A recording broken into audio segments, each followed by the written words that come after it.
why you can't lose weight even though you're in a calorie deficit. I got 8 reasons for you guys as to, what may be going down even though you think that you're in a calorie deficit.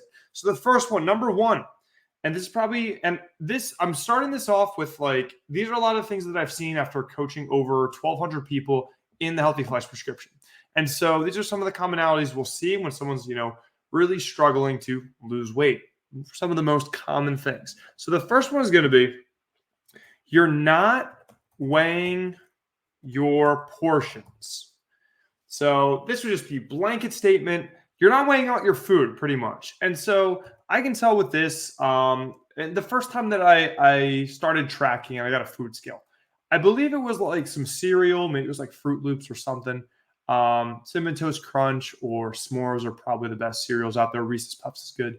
But I weighed up my cereal for the first time, like a bowl of cereal. And I realized that I had thought, because you look at nutrition facts, you're like, 100 calories. Oh, okay. So whenever I eat this food, it's 100 calories because that's got to be what the standard portion is. And so it wasn't until I weighed out this cereal that I think at the time it was like 30 grams was a serving. I think now it's more realistic. And that's going to be like 100 calories or something. It ended up being something like 120 grams, which is 4x the calories that I had thought. And so just in general, if you're not weighing out your portions, if you think, so I see this a lot of times. Where people will commit to this newest, program or something. Also, thank you. Thanks, Greg. You don't do that, but I appreciate it. But people will commit to like a program or something. Like, I'm doing everything. I'm controlling all the controllables. I'm doing everything possible that I can to lose weight, and it's just not happening. But they're not weighing out their food. And I remember this was on the Iced Coffee Hour, a podcast that I really like. Shout out to Graham Steph. And he had Alex Hormozi on. And Graham was like, no matter what I do, I've tried it all. I just can't lose weight. And he just says, have you tracked your food? Crickets. No. And so even tracking your food, you can even be not that accurate, and you can still probably see some amazing results, get things moving in the right direction. But if you really want to cross your T's, dot your I's, and really set up yourself for success, weigh out your portions. Because the more accuracy you have when it comes to this stuff, the less variables that you're giving, the less uncertainties you're giving your progress, the factors of your progress. You want as minimal uncertainties as possible. You want to control the controllables and have data to back it. Because then when everything is just super clean data, you just turn this little knob and then boom, you're making progress. So the first one is going to be the reason you think you're in a calorie deficit and you're not losing weight is because you're not tracking, you're not weighing out your portions. You think that you are eating way less than you are. I've seen it in the opposite too. And I'll go on another tangent. One of my best friends back in high school, he was a taller guy, pretty athletic. And he was like, Kevin, no matter what I eat, I cannot gain weight. And I said, okay, that's interesting. And even back then, I wasn't perfect, but I had, some nutrition knowledge. I think calorie surplus makes you gain weight. And it's like, dude, I eat tasty cakes, I eat Pop-Tarts, I eat all this stuff, pasta all the time, and I just can't gain weight. I was like, how many calories do you think you're eating? It's like 3,000 minimum. And then I think he tracked it, or we actually got to talking about okay, what'd you eat yesterday? And it was like, oh, I forgot to eat breakfast. I had 2 Pop-Tarts for 2 sets of Pop-Tarts, so 800 calories. For lunch, and then I got home, I had a tasty cake, so another 200 calories or 300 calories, so we're at 1100, and then I had pasta with my mom. I'm like, okay, for a 6 foot tall active guy, maybe he had 2,000 calories. It's not important to me to think that you're not gaining weight at that point. So just tracking, even if it isn't perfect, that is a great step in the right direction. But if you really want to make things, make it as sure as you can for progress, weigh out your portions and be as accurate as you can with your tracking.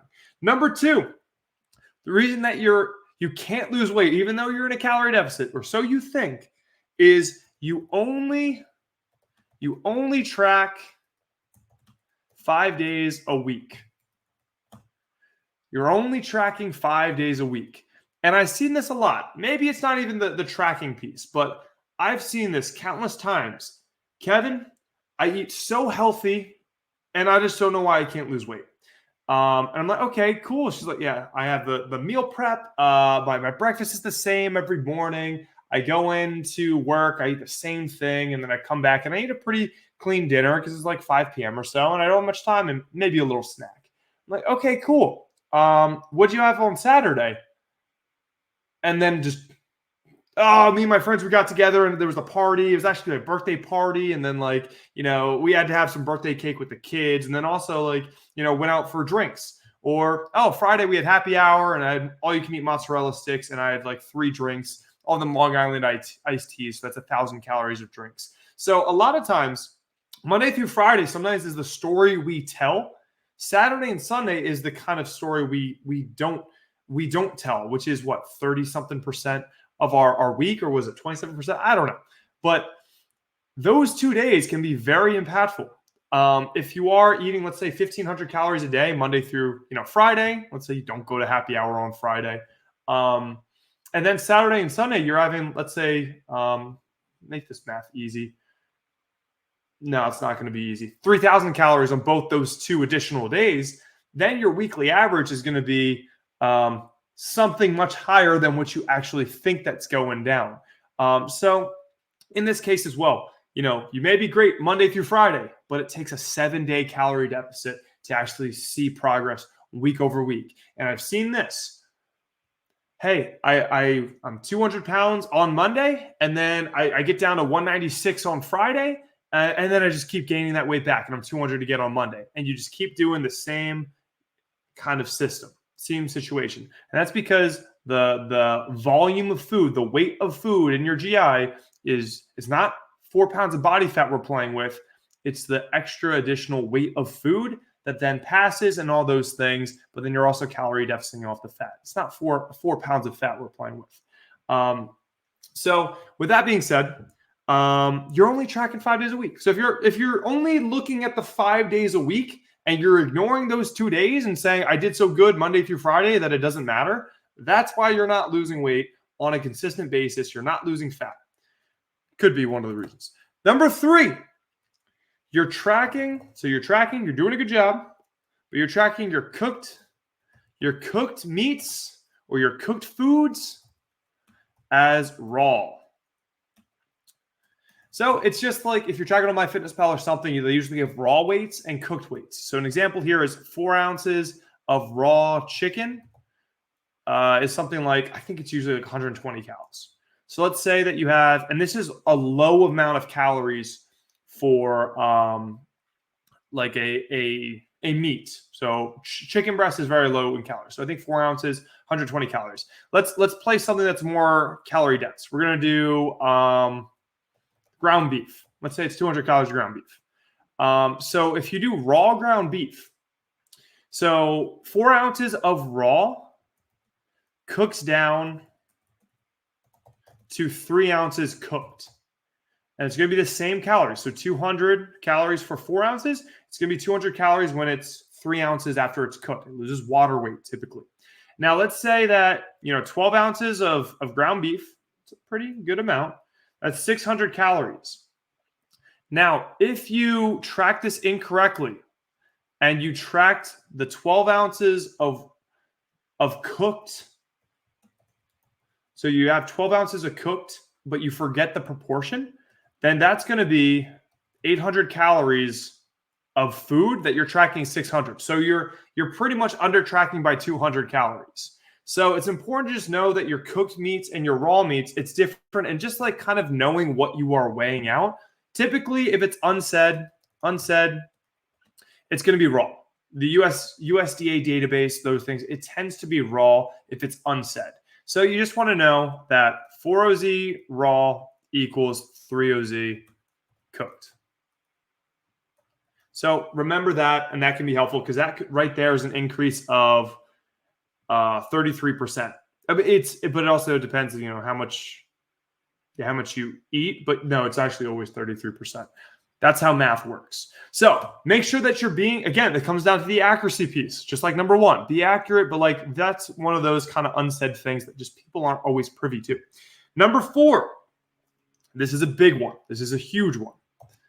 Not tracking cooking oils. So growing up for me, I come from a, I mean, my family heavily identifies with our Italian side. So my mom, grandma, Mauricio, Yolanda, Angela DeVito. My mom more so is, kind of comes from that more Italian upbringing. So she was big on, the Italian. She was more on like the olive oil on everything. And so she would, you got to lubricate the pan, and we're not counting how much olive oil this is going to be. And we just forget that that's a source of calories. A lubricated pan is a good thing. And so, just throw it on there and it's not a big deal. But a lot of times if that food picks up that oil, like, what is it? 14 grams. Man, I am not mathing very, very good today. But like a tablespoon of olive oil is like 100 calories or so. It's the most dense amount of calories you can get is going to be an oil, which is typically customarily oils, butters we use to lubricate pans. If your food soaks that up, that's going to be untracked, unaccounted for calories in a very dense way. And that can really add and stack up unaccounted for calories. And this is why I think there's been research done, and people tend to underestimate their calorie consumption by 40%. 40%, typically because of not weighing out portions, the sauces, the condiments, the oils, butters aren't tracked. And so I'm just trying to keep it real here. I would rather someone control the controllables and just know I'm eating too many calories. And that's why I'm not losing weight. And at least, knowledge is power. Know what I'm saying? But on the flip side, it's kind of like I am doing everything possible. I'm trying so hard and I just can't make it happen. That is what is way more frustrating a situation for someone to be in. That's why I'm trying to help you control the controllables and not be in a place of I don't know what I'm doing wrong. That sucks. So make sure in this case, what we said, number 4 is track your cooking oils. Honestly, switch the PAM spray, but also don't hold the spray down. That's still oil. It's just spread out better. So give it a couple spurts, or use, I can't believe it's not butter. If 12 sprays is 1 gram of fat, and then you can be super mega accurate. You can be as accurate as you want to be. I'm always in the Kevin, do you have to be super accurate? Do you have to? Do you have to be super accurate with your tracking to lose weight? You don't necessarily, quote unquote, have to, but if you get to the position where you are tracking, let's say, buttedly, and you're not seeing results, let's track more accurately, and at least we're going to see what's truly going on. And I'd rather, again, knowledge is power. Being aware of your habits is power. But kind of just living in a facade where I just don't know what's happening. I guess there's thermodynamics or my genetics aren't playing in my favor. No, let's put a full butt effort, and really cross our T's, dot our I's. Number 5. Number 5 is not tracking condiments. So not tracking condiments. So that can be it's only 20 calories of ketchup. And let's be real here. Have you ever weighed out a serving of ketchup? Probably not. When you put it on your hot dog, you're probably having 2 or 3 servings. You have 2 hot dogs, that's probably going to be, 6 servings total. It's 120 calories. And then you're just it's a condiment. It's not a big deal. I probably didn't even have 1 serving. And that's 100 calories that you just didn't look at. And now we can get to more calorie-dense forms of condiments. Honey mustard, mayonnaise. Mayonnaise is crazy. If you get oil and vinegar on your sandwiches, again, oil just straight to the bread, soaks it up. Again, a tablespoon's 100 calories or so. Bam. Mio knows what's up. Welcome to the show. Oh, God, condiments, the sneaky stuffs. Yeah, it adds up for sure. Oh, man, and if you're a ranch fan, I'm big. I really like on YouTube. I watch a lot of the food reviewers. My favorite one's Mr. Chime Time. But I watch the food reviewers, and people go crazy for ranch. And ranch is super calorie dense. So if you're just not even weighing out those portions, I only had 1 serving probably. Now, if you weigh that out, then you're gonna see some stuff that you wish you didn't see. So track your condiments. And then again, knowledge is power on that. And on that same one, whipped cream. I think whipped cream is probably one of the best examples. It's so deceiving because whipped cream, you look at it, oh, it's not too bad, 15 calories. Like, I didn't know whipped cream was so low in calories. This is practically healthy. But then, you take it to the dome and then try this. Because one thing of whipped cream is like, I think it's 80 servings or something. If you put that down on a food scale and then take it to the dome, I hope I'm not alone on that. Does anyone else just sometimes if you got whipped cream, just do a spurt? I used to do that all the time. It's delicious. But if you weigh it out and then you get the negative, you'll realize that those little spurts wasn't just 15 calories or a half serving. Each one is 3 servings. And it's typically the stuff where you just go to the fridge and you just do it kind of nonchalantly. And you're like, wait, if I did that 4 times today, that's 180 calories that I just didn't track because I thought it was so little and didn't matter.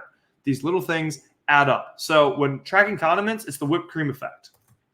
Because, it's 15 calories. It's not too much. It doesn't really matter. That's what happens with condiments when they stack up, especially when you get into the more calorie-dense ones. Just because it's a 20-calorie serving doesn't mean that's how much you're using. Like if it's a 5-gram serving, you use 40 grams of it, that's 8 servings, 160 calories from 20 calories. It's a big, big difference. Just keep it real. So number 6 is estimating sandwiches. So estimating your sandwiches. So on MyFitnessPal, you can input turkey sandwich. But is every turkey sandwich created equal? Absolutely not. They are different. Because also you can even slather up your own turkey sandwich. You get the bread and all right, we're going to go with this hearty grain. It's healthy because it's whole grains, but it's a hearty loaf. And just feel the weight of a piece of bread. And remember, macronutrients are by grams. It's a weight thing. So if you have a heavy brownie or a heavy piece of food, by grams, it's probably going to have more calories than the thing that is light in terms of weight. Again, grams of carbs, grams of fat, grams of protein. So that being said, if you have this, this hearty grain bread, it's got this heavy bread, and you're like, all right, we'll just put that in there. And then you just take, a couple spoonfuls of mayonnaise, you throw it all in there. You got, you throw on your turkey, just 2 little pieces because you don't know how much you actually need to hit your protein. A couple pieces of cheese, something else. You also are going to mayonnaise up the other side of the bread, and then you're going to throw it together and just type in turkey sandwich. And the turkey sandwich you see on MyFitnessPal, it's 300 calories. So the sandwich I made is super healthy. It's only 300 calories. No. You made a different turkey sandwich. It's like saying that Bagel Bites and Pizza Hut pizza are the same thing. No, they're very different. The sizes are very different. The proportions very different. So on the same piece with the turkey sandwich, you have 4 times the mayonnaise. You got yourself a 1,000-cal sandwich versus that generic, just 2 slices of turkey. There's no mayonnaise on it. That white bread that's super light. It's not hearty or anything. Can't even hold up 3 pieces of turkey. You're playing a different turkey sandwich game. So when you're estimating things like sandwiches, or you estimate a cheeseburger when you're out at a restaurant and you go and you say, wow, this is a hefty giant burger. Let me put it in MyFitnessPal because it's not in there. I'm at this hole-in-the-wall place. I'm going to estimate this as a junior bacon cheeseburger from McDonald's, which is 400 calories. When in your heart of hearts, that burger was like a Chili's double cheeseburger, and those things are 1,200 calories. So just because the thing is the same thing doesn't mean that the proportions and everything are the same. Kind of all of these at the end of the day are I think we're at 5 out of 6 of these are actually pretty much just portion sizes. Let's just be aware of portions. Let's go to number 7. Number 7, we're going to go, you're eating out. Yeah. Eating out all the time and picking the lowest estimation.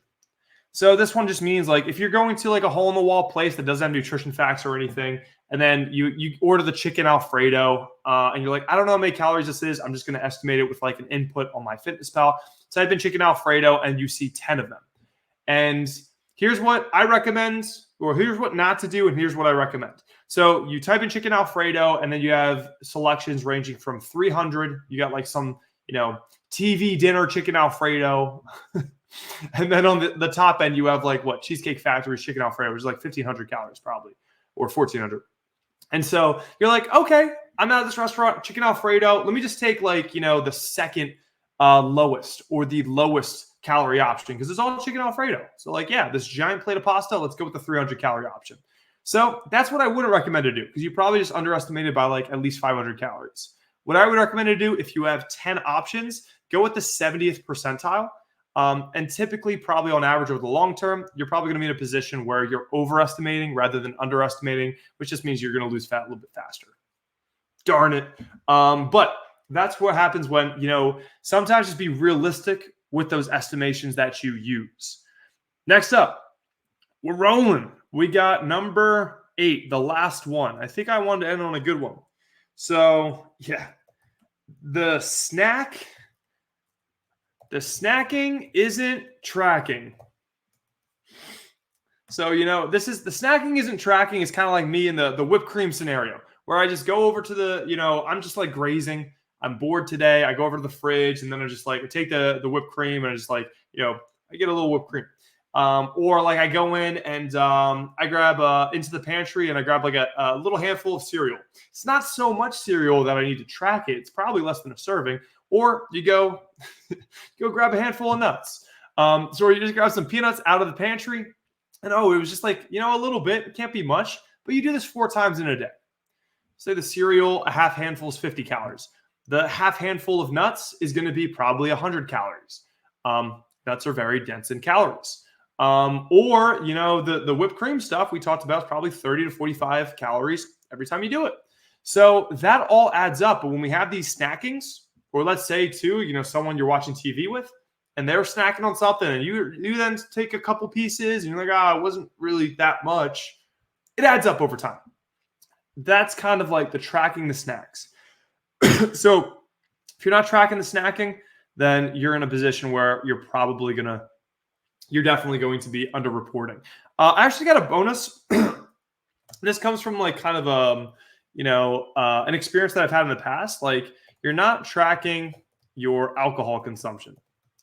Oh, this was actually supposed to be one. Or just drinks. Just drinks.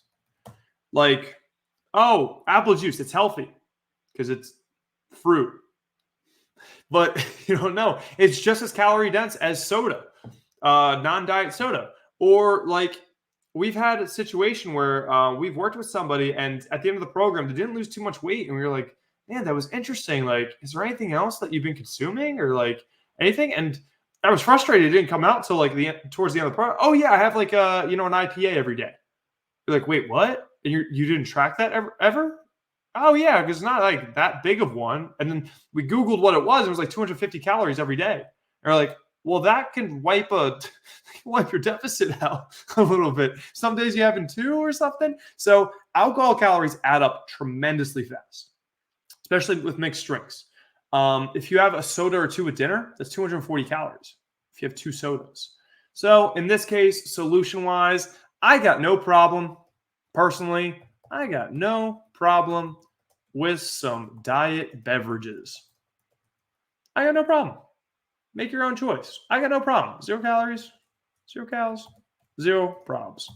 There you go. But that's going to be actually 9 reasons why you can't lose weight even though you're in a calorie deficit, or so you think. So pretty much this is all coming down to you want to track more accurately and make sure that you are not leaving any variables out of your control. Better data is going to lead to better results. That's what we say in HFP.